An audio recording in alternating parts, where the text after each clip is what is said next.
দাদা, চৌঠামের পর দেখা গিয়েছে কংগ্রেসে একের পর এক বদলু ঢুকেই চলেছে। শামশেরগঞ্জে একজন নেতাকে ঢোকানো হয়েছে, সে দাঙ্গার ওখানে সঙ্গে জড়িয়েছিল। কংগ্রেসের লোকের দরকার আছে, তারা নিয়ে নিচ্ছে। আমাদের দরকার নেই, আমরা নিচ্ছি না।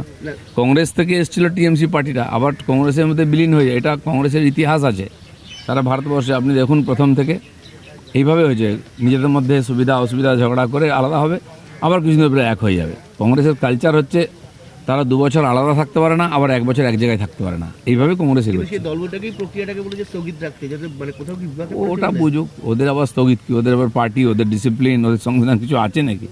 এখানে তো আরও দুরবস্থা। দাদা, অভিনেতা শোভন চক্রবর্তী এবং তৃণমূল নেতা তার বিরুদ্ধে বেহালাখানায় অভিযোগ দায়ের হয়েছে। কাঠমিস্ত্রিকে মারধর করেছে, টাকা চেয়েছে বলে। এর আগেও তো কমপ্লেন হয়েছিল ওনার নাম এই ধরনের ব্যাপারের জন্য। তো একজন সেলিব্রিটি উনিও একদিকে, তারপরে জনপ্রতিনিধি, এ ধরনের কমপ্লেন না আসে সেভাবে সতর্ক থাকা উচিত। সমাজ আপনাদেরকে দেখে, বিশ্বাস করে, আস্থা রাখে, সে অনুযায়ী ব্যবহার।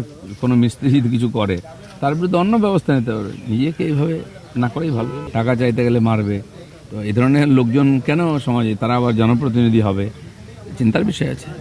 নাগরিকত্বের সার্টিফিকেট এবার থেকে জেলা শাসকরা দিতে পারবেন, স্বরাষ্ট্র মন্ত্রকের নির্দেশিকা, তাতে রাজ্যকেই ক্ষমতা দেওয়া হয়েছে। আগের দিন সেই ছবি মুখ্যমন্ত্রী দেখিয়েছেন। এখানে এই মানে নাগরিকত্বর ব্যাপার নিয়ে পশ্চিমবাংলায় অনেক ব্যাপার ছিল, প্রপারলি কিছু হতো না, কারণ যাতে বিদেশিরা ঢুকে এখানে ভোটারের সুবিধা নেয়।